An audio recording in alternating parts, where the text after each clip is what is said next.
All righty, here with SFA head coach Colby Carthel. Coach, thank you for taking the time. Before we get into it, last week we had Casey Keeler on, and I got a question from you to ask Coach Keeler, so I let him return the favor. So I want to. This is from him. This is not me. Please do not beat me up. He wanted to know if this coaching thing didn't work out for you, if you already had a Food Network job lined up. Hashtag be a big coach. Those are his words. Well, I do. That's a pretty, lucrative opportunity for me. But, after the 2020 season, when I took my shirt off and was such a national sensation, I'm thinking Chippendales might be my next line of employment. So if that doesn't work out, then I'll jump back into the Food Network. It's always good to have a backup plan. Absolutely That's right. good to have a backup plan. You two have what I think is an incredible relationship, and one that I think college football could learn from if all rivalries kind of had that going back forward. I'm curious, were you ever a professional wrestling fan? Because it seems like you two kind of have that ability to kind of shoot promos at each other and understand what it's all about. Oh, I think both of us just have a good, we take our job serious, but we don't take ourselves too serious all the time. And I think life's too short not to have fun with it. And if you can't laugh at yourself, what can you laugh at? And so we do. I mean, we're bitter rivals, and he wants to win and I want to win, and we're going to do all we can to get that done. But we're going to do it in a manner with, some class and have some fun with it. And I think everybody, again, the world takes itself way too serious these days and makes everything personal and attacking. And I agree with you, Mike. I think we could all enjoy life a little more if we had a little more sense of humor in our own hearts. You were a linebacker at Angelo State. I'm curious if head coach Colby Carthel would even recruit linebacker Colby Carthel, how that would go. Definitely not. I was way too slow and too terrible. Not at this place. I know. That's what I tell all my players. I'm like, man, you're a lot better player than I ever was. So, but no, I enjoyed the game. The game taught me a lot. I'm very fortunate to be able to coach and give back to this game, give back to players, and very thankful for the education I got at Angelo State and the experiences and the memories I had there with my teammates and coaches. Wouldn't trade it for the world, and hope we're able to, foster an environment like that here at SFA. That's my goal. So some of these guys can have those same experiences, because in the end, these rings that we wear, they I put them on for an interview, but other than that, they collect dust, and it's the memories you make and the experiences you have. That's what makes college sports so unique and so awesome. Your dad, Don, also was a college football coach, a head coach that you worked for. Was there any doubt that you were going to get into coaching when your playing career was over? Was that kind of a birthright, or was it something you kind of came into later in life? No, I think my parents did a great job letting me, choose my own path, and even playing after high school. That was completely my decision. But when I went to college, I wanted to be a game warden, and because I like to hunt and fish. And then I realized, well, game warden they don't ever get to hunt and fish. They just police the people that hunt and fish. So I, about my sophomore year, decided, that wasn't going to be the path, and taking a lot of biology classes. So then I was working towards pre-med and did everything, but, graduated the biology degree, and then broke my grandma's heart because I didn't go to med school. I just decided to go coach, and this game gets in your blood, and just like I say, the camaraderie and the memories you make and the fun times you have, competing, and not just competing, it's the days leading up to it, the workouts in the summer, and the recruiting, and the, just building a team, building a program, and being part of a program, being part of something bigger than yourself. That's what's so enjoyable about football. Your dad, I mean, obviously they know how much of a grind it is. Was there any kind of talk from him of like, hey, this is what you're getting into? Are you sure this is kind of what you want type of deal? Yeah, I really enjoyed farming. When my dad retired at age 39, for us, just so he could, be a little bit more part of our life. He moved the family farm. I love farming. I've always had a garden each year, and I like, having dirt underneath my fingernails, and hauling hay and building fence. And in fact, last week I took a day and I just went up to place and worked for about 11 hours. Worked like a rented mule, and did just that, built fence, shredded, ran a tractor. That's good for the soul, I think. But in terms of the grind and what it takes, you're going to work, no matter what you do, unless, you work, in your profession, you get to sit on the couch and just talk to people all day. It's got to be the easiest job on the planet. But for most normal people, Mike, you got to work your tail off to be successful. And so that's why I chose football, because it's just an enjoyable day. Each day you come and yes, you put in tremendous hours and it's a sacrifice with family and time, but you enjoy doing it. So you look up, you've been doing it 23 years. You don't feel like you worked a day in your life. It is a lot easier to talk about wins and losses than actually achieve wins and losses. I'll 100% give it to you there. One last question about your dad. You were the DC for him at West Texas A&M. What was that like? I mean, how, being a son and an assistant coach, him being a dad and your boss, how fun was that kind of relationship, getting that time together as, maybe more peers than, father, son, maybe when you're a kid? Yeah, no, it was a tremendous blessing, and some time that we'll always cherish, and really and truly, pretty much of my 23 years, I think about 21 of them we've coached together. He volunteered for us there at Abilene Christian when I was there working for Gary Gaines at ACU, and then I went there and worked with him, and then as soon as I got the job at Commerce, that next year he started helping us, and he's in our press box every fall and down here for 2 days, and stays very involved with our staff. And so it's a tremendous blessing and unique in this profession to be able to have that bond and those special times together. And it gets my mom down here. We've got 3 little boys, and so she allows him to keep coaching because she gets to come see the grandkids more often. And so it's been great. There at WT, it was fun. Specific to your question, being the DC, it's always your fault when you lose, whether you lose 10-9 or 50-49. Defense, it's always defense's fault that you lost. But we were very, very successful there. Had some great defenses, had some tremendous teams. During that 7-year run, I think we were the most successful team in the state of Texas that played scholarship college football. So no complaints there, and a lot of great people up there in the Texas Panhandle and West Texas in general. You get your first head coaching job in 2013 at Texas A&M Commerce. How prepared were you for that job? How prepared can you be for the first time you're a head coach? And maybe what was one of the more surprising things about being a head coach that maybe you just hadn't even accounted for, or even knew you were going to face? I guess the more surprising thing is the buck stops here. I mean, there's no one else you can take your troubles to. I mean, everything ends on the head coach's desk. It was I ready for it? No, no one's ever ready for it. Just like you're never ready to coordinate, you're never ready to coach. You just get out there and you do it. You find a way to get it done and be successful. And you make mistakes, but you fall forward, and you get up and you learn from them and you go from there. But it was a lot of fun, turning that program around. Again, it was placed in bad shape. One of the worst programs in the country when we got there, and we got a bunch of guys, good young coaches, and we went out and hustled the recruiting trail, recruited a bunch of great players, and had a lot of fun while we were there. And we turned it around and won a bunch of rings. And 5 years later, you look up and you go from the worst in the country to national champion. That it's kind of a storybook. And I always tell people that what's the secret to our success? We don't have more fun because we win.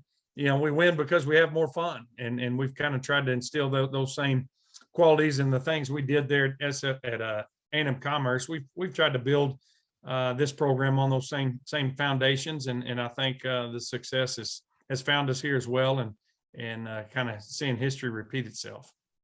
Was it hard when the SFA job came along? I mean, you did take a program that had won like 2 games in the previous 2 years before you got there to a national championship.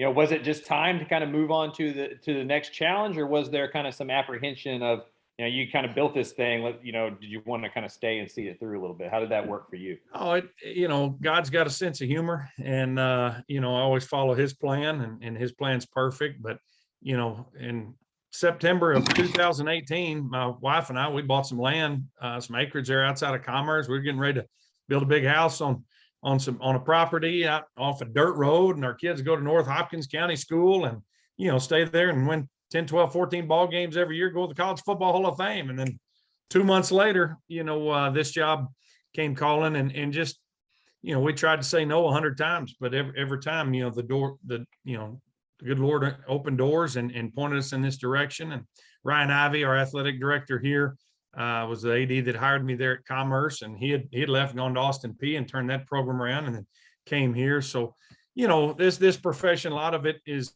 like any profession, it's who you work with, who you work for. Make sure you're working for good people. Dr. Westbrook, our president, was an athletic minded guy. His wife's in our Hall of Fame. And so knew we had good leadership here, good administration. Obviously, you're in East Texas, there's talent. Oh, you go out here and shake a pine tree and 3 or 4 kids fall out that run 4.4. So there's great football being played out here, great programs, and new recruiting would it'd be easy to recruit.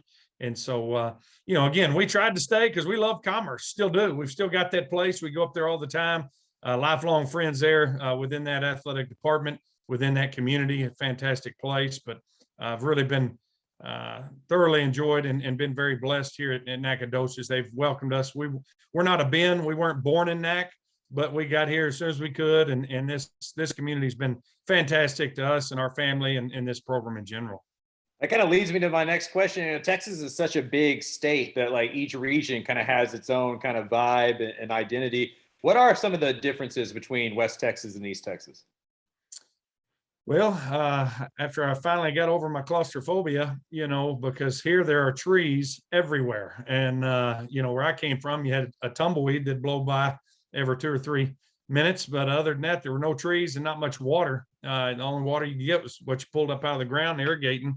And so out here, it's a different vibe. It's, I look around and I think I'm in, the Rocky Mountains up in a resort town somewhere, just because from West Texas, you went to, Colorado or New Mexico, up in Red River, Eagles Nest, those areas, or down to Ruidoso, and you were in the mountains and these trees and pine trees. And unless you come out here, and Nacogdoches is off the beaten path, there's not an interstate that runs through here. Unless you've specifically been out here to Deep East Texas, you don't know what it's about. And it is absolutely gorgeous. The weather's phenomenal. Other than about 2 months out of the year, it gets a little hot and sticky. But right now it's Chamber of Commerce weather, and just, again, there's great people, I think, everywhere. You got to find them. I enjoy smaller communities, and we got about 40,000 people out here, so you got all you want in a big city, but you've got still that smaller community feel. And so it's a unique place, and very, very beautiful. And if you hadn't visited out in East Texas, Nacogdoches, I highly suggest you get out here and check it off your bucket list. I asked you this when we were doing magazine preview stuff, but if I could take you back to that first set of spring practices as a SFA compared to like your most recent practices at SFA, kind of how different is it just in that program over the last couple of years, just the talent level and just, the ability to get guys to know what you expect, each and every day? I think it just comes, we're obviously practicing a whole lot faster. Part of that is athleticism, so part of that's people we've recruited. Part of that's, our off-season program, Coach Stoner, and the work that they've done just to build this program in the off seasons that we've had now. And then just, knowledge of the game and familiarity with the offense, defense, special teams, and your coaching staff. And, obviously we had some coaching turnover after last season. So there was, a little bit of an adjustment this spring, getting used to some new coaches and new terminology. But for the most part, we've picked up where we left off, and it's been, it's night and day difference. And that's, I think back to that, I videoed our first off-season workout. And we ran like 5 over and backs, and people, there was like 30 people puking everywhere. It was so, and I was just walking around. It's 5:30 in the morning, and I was videoing them. And I sometimes have to pull that out, to be honest with you, Mike, and watch that to know that's, if I'm having a bad day or I get, worried we're not doing what we need to do, I don't know, get frustrated, I'll pull that out and, hey, that's where we started. Here's where we are now. Let's keep pushing, take this thing to the top. But it has come a long, long ways. If I make you NCAA king for the day, what's the one thing you're changing about the current landscape of college football that you think would make it better? NCAA king for the day, that's an interesting question. Obviously there's a lot going on within our profession and with NIL, transfer portal, the transformation committee, all that stuff. I'm all for the NIL. I think it's awesome. These kids are getting paid. I think it's long overdue. Using their name, image, and likeness. The one thing I wish, if I was king for the day, I wish I could roll back time. 10 or 12, 15 years, because I think the NCAA really dropped the ball, and us and as professionals have too, in terms of devaluing what an education is all about and what getting a college degree is about. And we've let influencers and people that didn't go to college and didn't play college sports have such a say and just changing the landscape. And bottom line, college sports is still about getting a degree. I mean, because the ball's going to stop snapping at some point, or spinning or shooting. They're going to ask you to stop playing. I don't care what your sport is. Maybe you play golf, you can play golf your whole life, but at some point they're going to quit asking you to do it. And that's where these student athletes, men and women alike, just having a college degree, that's going to make even the guys that go in the NFL, most of the guys that play in the NFL, if you're an average NFL player, you're not going to make generational money. You still better have an education to fall back on to provide for you and your family. We've had a lot of guys coaching on our staff here that played many years in the NFL, but the only reason they're coaching here and being able to provide for their families is because they have a degree. And so I think, NCAA kingmakers ought to put more emphasis on what a college education is all about, and quit devaluing that, and realize what we're here for is to educate, men and women through the game of football or whatever sport it may be there in NCAA. Yeah, I 100% agree with you. I have an uncle who played 10 years in the NFL as a quarterback. He works at Dell, right? So you got to go back to work eventually, unless you're, Tom Brady or something. And even Tom Brady won't retire or quit working. He's already got a job after football. Exactly. So he may not need a degree to do that, because, he's the greatest of all time and he can just sit there and talk about football and get paid. But for majority of normal Americans, normal people, we need a degree to be able to provide. We talked about your hobbies a little bit. You like to hunt, you like to fish. Before we get out of here, I'm kind of curious, where's the coolest place you've ever gone hunting? Where's the coolest place you've ever gone fishing? Well, that's a great question. I would probably have to say Alaska. It's just, I used to work a football camp up there, the All Alaskan Football Camp, and fly a bunch of college coaches up there and bring all the kids from Alaska to one camp. And it was a great experience. They still do it. As a Division I coach, I'm not allowed to work it anymore. Thank you, NCAA. But, being able to go up there, I'd always fly my wife up and we would, just hang out in that state for about 2 weeks and do some fishing and running around. And that was really, really unique and just a beautiful, magnificent place. So that'd probably be number one on it. I've not done any worldly travels. Most of my hunting is all bird hunting, because I'm a football coach. So during big game season, I'm busy coaching or recruiting. And thereafter recruiting, you got a little bit of time to go do some quail hunting or pheasant hunting, but that's about it. So, but Alaska's got to be at the top of the list. You may have already answered this question when you were talking earlier, but my last question for you is, if football didn't exist, if coaching didn't exist, what would you be doing right now? What do you think your career would be without that? I'd probably be sitting in jail, prison. Football coaches and the things I learned through football, I think really helped me. And I had good parents. I was raised right. Hopefully I wouldn't end up in prison, but football does provide such a vehicle to be successful in life. And it really, I think, served me very, very well and the coaches I played for.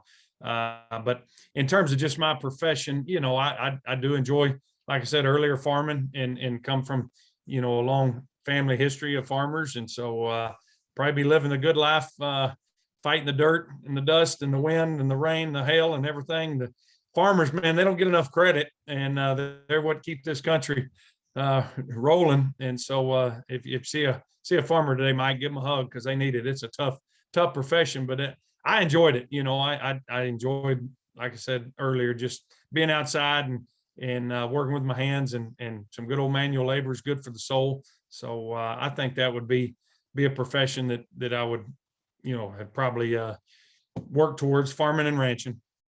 All right, Coach. I really appreciate the time. Interested to see what the bet's going to be this year for the Battle of Piney Woods, and good luck this summer and into the season. I appreciate it, Mike. Thanks for having us on. Axel.